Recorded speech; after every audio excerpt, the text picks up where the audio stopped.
It's 101.1 FM, AM 1160, and WCCSradio.com on your Thursday morning.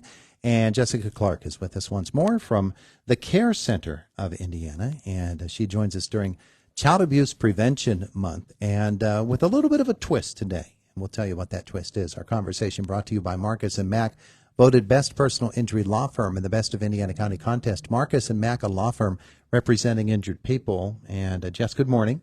Good morning, Todd. Good to have you with us again. Thank you. The little bit of a twist is we want to draw the connection here between you and your group and some of the others with whom you work. And Yes. one of those agencies, IRMC, which Yes. is quite the natural, isn't it? Yeah, IRMC has been our medical provider at the Care Center for I think since we started. We have worked with them very closely. We are very fortunate to have them in our community.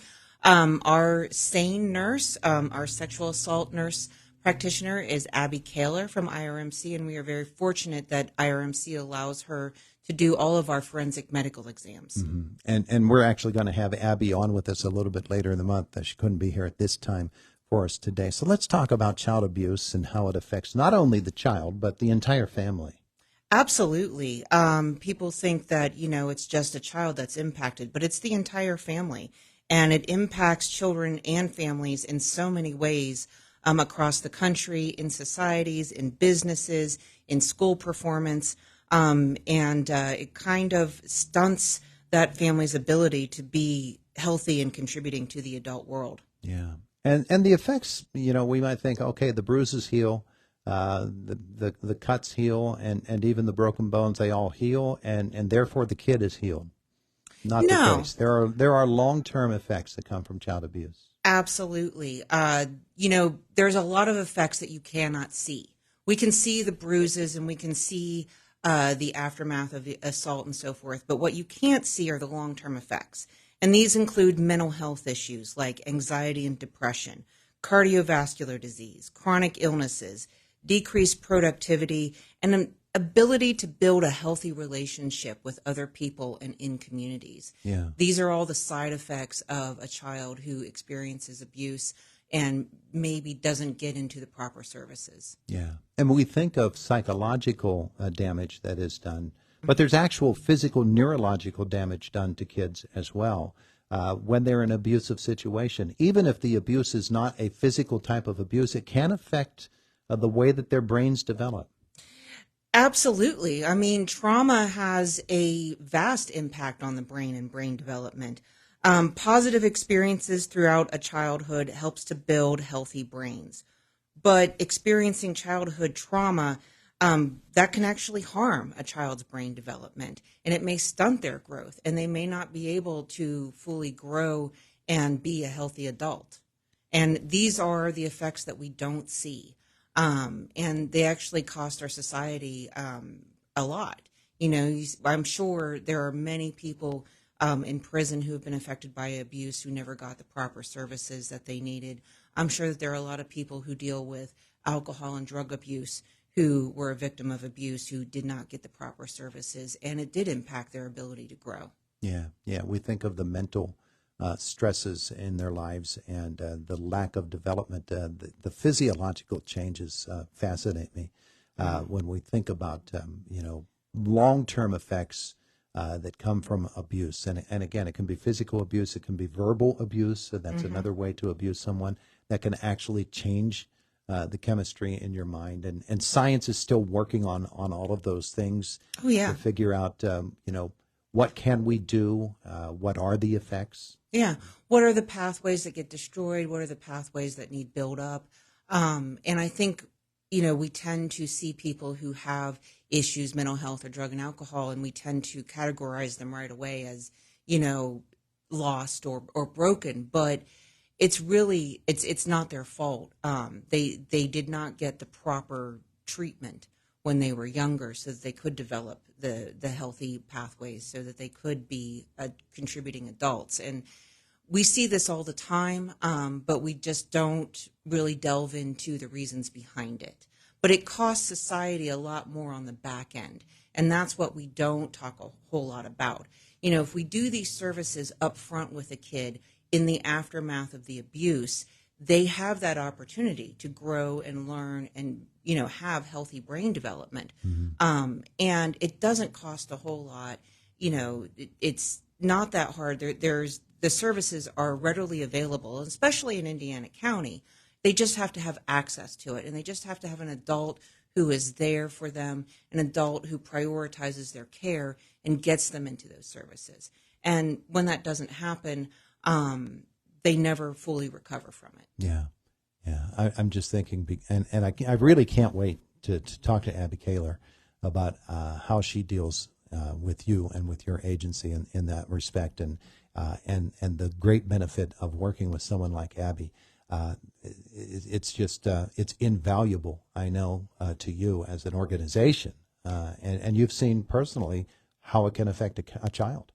Absolutely. Abby does all of our forensic medical exams at the care center. IRMC provides this service to our community in the care center at no cost. So we're able to provide the medical exams to these children and families at no cost. We do this as part of the investigation. And when she does the medical exam, she is collecting evidence as part of the case. Mm-hmm. And it goes in, it gets entered into the evidence, and it's part of, how we're helping our partners in this investigation.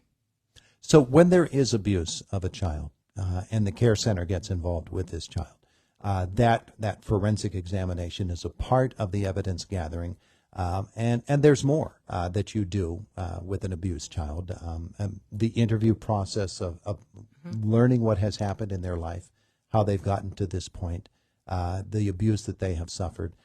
And one of the great missions of the care center is that they don't only have to do this once. It's not something that they want to relive every time there's a court hearing or every time a new attorney comes onto a case. They want to have to go through this over and over and over again.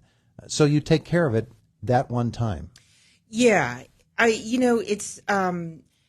In Pennsylvania, we have Childline, where people can report physical and sexual abuse of children, and they can do this anonymously. Those reports go to the state. They're then rerouted back into the counties, back through Indiana County Children and Youth Services, through Indiana County District Attorney's Office. They then do a minimal facts investigation with that child. If they determine that child isn't safe, if abuse has occurred, they stop the interview. They don't, do the investigation right then and there. They refer it to the care center. And they refer it to the care center because we are a nonprofit and we are an outside entity to law enforcement, to children and youth services, to the court system. And that's really important because we don't have an agenda in proving or disproving their case. We are only interested in the truth. Mm-hmm. So we bring that family in. And we have the child sit down with a forensic interviewer. All of our forensic interviewers are highly trained. This is not something that people do as just a casual job. The individuals that we use are usually retired investigators from law enforcement or CYS, so they understand these investigations inside and out. And when they talk to the child, they do it in a very non-leading manner. And this is very important, because we want any information that comes out to come from that child uncoerced. Mm-hmm. We want it organically. We don't want to put words or information in that child's mind. We just want the truth. And that is what gives us our credibility. As part of that process of doing the forensic interview, it is then taped. And what that does is that allows that child to only be interviewed one time, so that all of the investigators are working from the same set of facts. Mm-hmm. Previously, before we had children advocacy centers, when there were allegations of abuse, a child would have to go to each different agency and retell their story over and over again, which re-traumatized that child, and then provided a different set of facts each time, because as we know, children, they can change. They can change what they say. So this allows all of the investigators to work from the same set of facts. And what this ultimately does is it provides higher prosecution rates, because we're doing this with a team approach to this investigation. As part of that, we also provide the medical exam, and that is Abby Kaler and IRMC. We'll schedule the forensic interview, and then we'll bring the child back in on a separate day to do the forensic medical exam. Now, if the abuse is acute, it happens within the first 72 hours, they go to the ER. We're not an ER. We're not equipped like that. But we do have a medical exam room on site, and we do schedule the kids to come in for forensic medical exams. What's nice about it at the care center is it's not an overwhelming experience of the ER. It's very individualized. It's quiet. They can have their parent in the room. We try to do it in a very safe, supportive manner for that kid because we don't want to re-traumatize them. Yeah.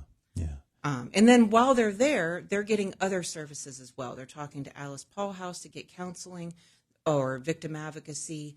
They're talking to the Community Guidance Center to get mental health services. And that was part of, what I was talking about when saying if we get these kids into the services that they need early on, they can recover and become healthy adults. Yeah, it's a good big picture approach. I like it.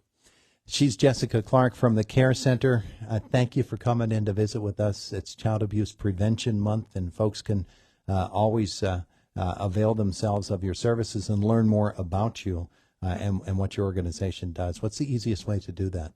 That would be our website, www.indianacountycarecenter.org, and we have our pinwheels up for the entire month. Yeah. That's at the front of the courthouse lawn. Exactly. We have our spectacular. Thank you. We really appreciate the Indiana County Courthouse letting us do that. Absolutely. Yeah. Wonderful. Thanks, Jess. Thank you, Todd. It is the voice of Indiana County, WCCS. Step into spring, or put some spring into your step with new diabetic and therapeutic shoes from Diamond Medical Supply. Browse footwear and foot care selections from brands including Dr. Comfort, Aetrex, and more. Our certified fitter can answer any questions and will find you a pair that's comfortable, fashionable, and functional. Stop by our Oakland Avenue showroom Monday through Friday, 9 to 5, or Saturday, 9 to 1. Diamond Medical Supply, Indiana, where we care about care. At First Commonwealth Bank, we know that financial confidence begins with the right account for the way you manage your money. All of our checking accounts are packed with online tools, including Credit Score Manager, with 24/7 access to your credit report. And our debit cards are eligible for MasterCard ID theft protection. Find the best checking account for you at fcbanking.com. First Commonwealth Bank. Time to be first.